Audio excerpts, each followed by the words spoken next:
AI impact summit में कौशल विकास एक की मिनिस्ट्री है और कौशल विकास मंत्री जयंत चौधरी जी हमारे साथ हैं। सर, स्वागत है संसा टीवी में। धन्यवाद सर, पहला सवाल तो पूछना चाहूंगा, ये एआई इम्पैक्ट समिट जो हम कौशल विकास की बात करें तो कितना बड़ा पुश देगी स्किलिंग को, रीस्किलिंग को, अपस्किलिंग को? देखिए, सबसे पहले तो स्किल्स एजुकेशन सिस्टम में ही रूटेड है। अगर आप एजुकेशन की तरफ देखें, जो बच्चों की आज यात्रा है, एक ऑब्सेशन है क्वालिफिकेशंस को लेके, डिग्रीज को लेके, डिप्लोमास को लेके, लेकिन that is not the final point. Industry मांगती है एम्प्लॉयबिलिटी, इंडस्ट्री चाह रही है स्किलिंग।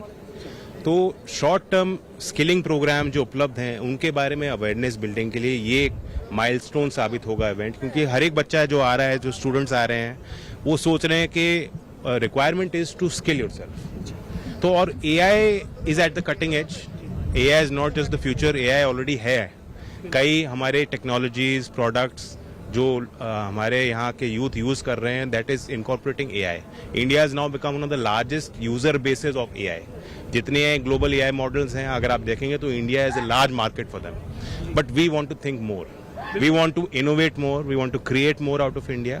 और स्किलिंग का ये इम्पैक्ट एआई का पड़ेगा कि हर क्षेत्र में, चाहे आप प्लम्बिंग में हो, गिग इकोनॉमी में हो, चाहे आप नॉलेज इकोनॉमी में हो, चाहे आप एंटरप्रेन्योर हो, आपको एआई को समझना ही पड़ेगा और यूज करना पड़ेगा। सर, एक बात मैं समझना चाहूंगा, शिक्षा के क्षेत्र में जो centre of excellence IIT Madras में बनाया जा रहा है, ये अपने आप में एजुकेशन के क्षेत्र में कितना बड़ा बदलाव करेगा? सबसे ज्यादा एआई का इम्पैक्ट अगर लाइफ के किसी एरिया में पड़ना है, वो एजुकेशन में पड़ेगा। And education is a building block of the future of a modern India, of a developed country.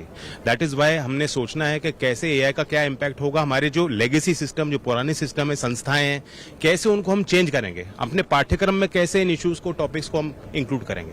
मैं मानता हूं कि एआई के बाद जैसे कंटिन्यूअस असेसमेंट होता है, क्या हमें इसी प्रकार के इम्तिहान की व्यवस्थाओं की जरूरत पड़ेगी? ओपन बुक सिस्टम होगा, एआई के टूल्स में प्रॉम्प्ट इंजीनियरिंग ज्यादा इंपॉर्टेंट हो जाएगी, आपकी मेमोरी और रिटेंशन, रोट लर्निंग को डी एम्फेसाइज किया जाएगा।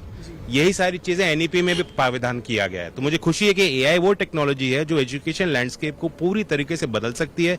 इसके लिए हम लोग तैयारियां कर रहे हैं, चर्चाएं कर रहे हैं, वर्कशॉप्स कर रहे हैं। 3 दिन का बोधन एआई का इवेंट किया गया है। आईआईटी मद्रास को सेंटर ऑफ एक्सीलेंस की जिम्मेदारी सौंपी गई है और एक एजुकेशन स्टैक को विकसित करने के लिए वो काम कर रहे हैं। बिल्कुल। एक आखिरी सवाल और जयंत जी पूछना चाहूंगा, क्योंकि आप उस क्षेत्र से आते हैं जो हम अपने रूरल इलाके में, रूरल क्षेत्र में एआई की पहुंच बना पाएंगे और लोगों को अवेयर कर पाएंगे इसके एडवांटेज और डिसएडवांटेज के बारे में विशेष तौर पर? आई थिंक ऑलरेडी अगर आप देखें, यहाँ जो वाइब्रेंसी है, जिस प्रकार के यहाँ लोग आ रहे हैं, एक बदलते भारत के और एस्पिरेशनल भारत की तस्वीर है।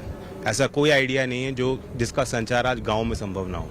मैं अभी 2 सभाएं बुलंदशहर, हाथरस में करके आया हूँ। किसानों की मीटिंग थी और मैंने कार्यक्रम किया है, एआई का कोर्स किया, तुम करोगे? सबने हाथ उठा के किए, करेंगे। तो कोर्सेज हैं, लोगों को अवेयरनेस के लिए हम लोग लगातार कार्यक्रम करेंगे, प्रयास करेंगे। मैं मानता हूं कि हमारी पब्लिक हमसे आगे है।